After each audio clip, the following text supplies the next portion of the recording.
At para po malaman ang susunod pang mga hakbang ng Oriental Mindoro isang taon matapos ang oil spill, makakausap natin sa linya ng telepono si Governor Humerlito Dolor.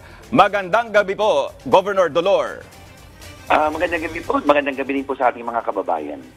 Governor, kumusta na po ang pagbangon ng mga Mindoreño mula sa bangungot ng oil spill? Sa kasalukuyan po, makatapos ang isang taon, sumisigla ng muli ang ating sektor ng pangisdaan at ang ating sektor ng turismo. Sa katunayan, dahil bukas ng lahat ang ating mga karagatan para sa pangisdaan, ang ating mga mangingisda ay muli na uling nakabebenta ng kanilang mga huli.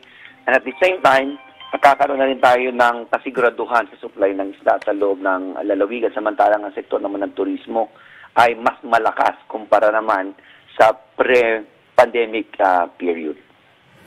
Governor, sabi niyo nga po ay ang oil spill response ang maituturing na pinakamabilis na response na naitala sa buong mundo.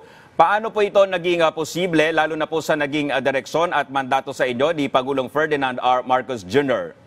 Malaki ang naging katulungan dahil ang Pangulo mismo ang nagbigay ng direktang mandato sa atin noong March 3, 2023. Dahil doon, mas mabilis nating napakilos at nagkaroon ng malinaw at matibay na koordinasyon ang pambansang pamahalaan at ang lokal na pamahalaan. Dahil sa pagkakasundo ng mga opisyalis ng national government at ng local government, hindi nagkaroon ng duplication sa pagpa-implement ng mga policies and procedures. Isa pa, lalong bumilis ang daloy ng ayuda sapagkat nakacentralize ito, ang provincial government ang namahala upang siguraduhin na ang bawat bayan, yung listahan ay sinusumitin ng bawat LGU, pagkatapos makonsolidate, ay mabibigyan ng pamahalaang nasyonal ng tulong. Ganon din naman, yung Coast Guard na siyang nanguna din katuwang ng pamahalaang panlalawigan, ay naging mas maayos ang koordinasyon sa pamahalaang panlalawigan sapagkat bukod sa may sinusundan na kami na pamantayan noong nagkaroon ng Guimaras oil spill, ang experience ng Oriental Mindoro ay mas lalo pang pinaigting sa pagkakaroon ng mas maayos na koordinasyon, lokal, nasyonal, at higit sa lahat din, yung pribadong sektor at yung mga mamamayan mismo. Governor, ano na po ang update natin doon sa mga biktima ng oil spill na hanggang ngayon po ay hindi pa nakakakuha ng provisional payment mula sa International Oil Pollution Compensation Funds?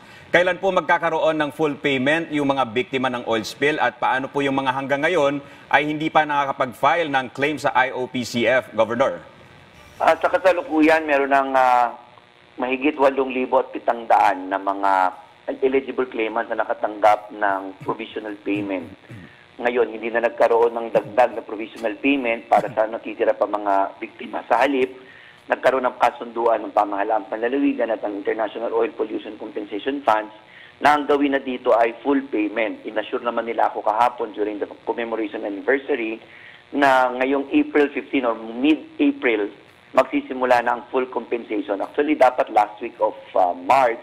Kaya lang dahil inabot ito ng Holy Week, nagkaroon na kami ng agreement na mid-April.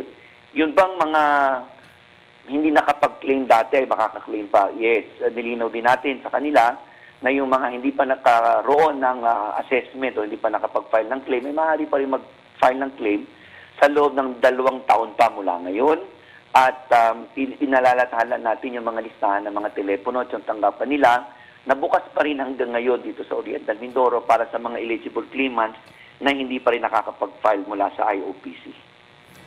Governor, kahapon po, nilagdaan nyo mismo yung complaint affidavit para sa reklamong kriminal laban sa mga responsable sa inyong lalawigan.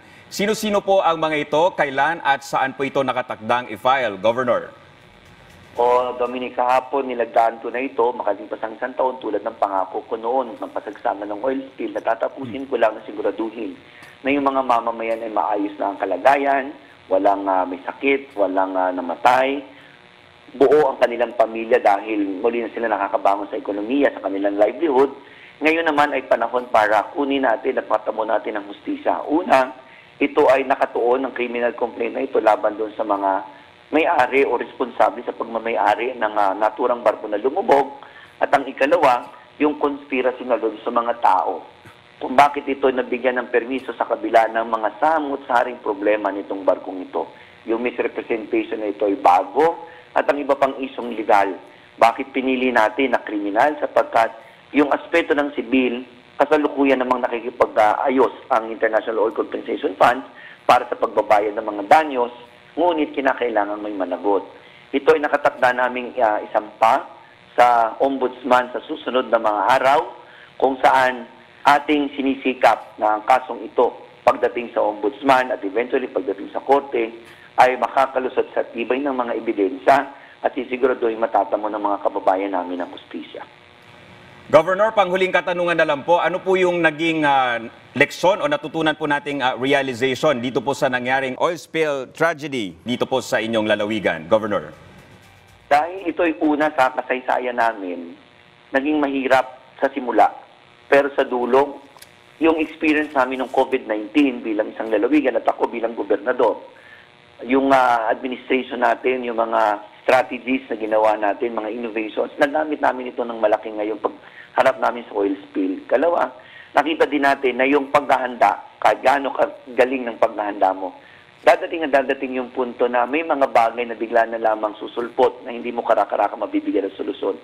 Ngunit kinakailangan, hindi lang mag-isa, matibay na leadership, political will, at the same time, sa pagpapatupad ng mga pulisiya at batas, hindi dapat politika ang mangingibabaw. Sa halip, yung genuine concern mo sa mga tao, sapagkat ang pagpapatupad ay dahil sa kagustuhan mo makapaglingkod at malasakit sa mamamayan, mararamdaman ng tao at susunod yung tao. Ikatlo, kailangan makita ng tao yung inspirasyon sa pamahalaan.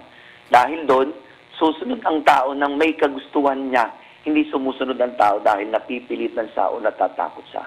At higit sa lahat, yung koordinasyon, seamless, at the same time walang batang pataasan, walang patalbungan, mula sa lahat ng ahensya ng gobyerno at sa pribadong sektor, ang pinakamalaking susi. Sapagkat kung wala yung support, coordination, convergence, hindi namin na-achieve yung pinakamabilis na oil response sa history ng ating mundo. Alright, maraming salamat po sa inyong panahon, Oriental Mindoro Governor Romerlito Bons Dolor. Mabuhay po kayo, Governor. Maraming salamat po. Magandang gabi po.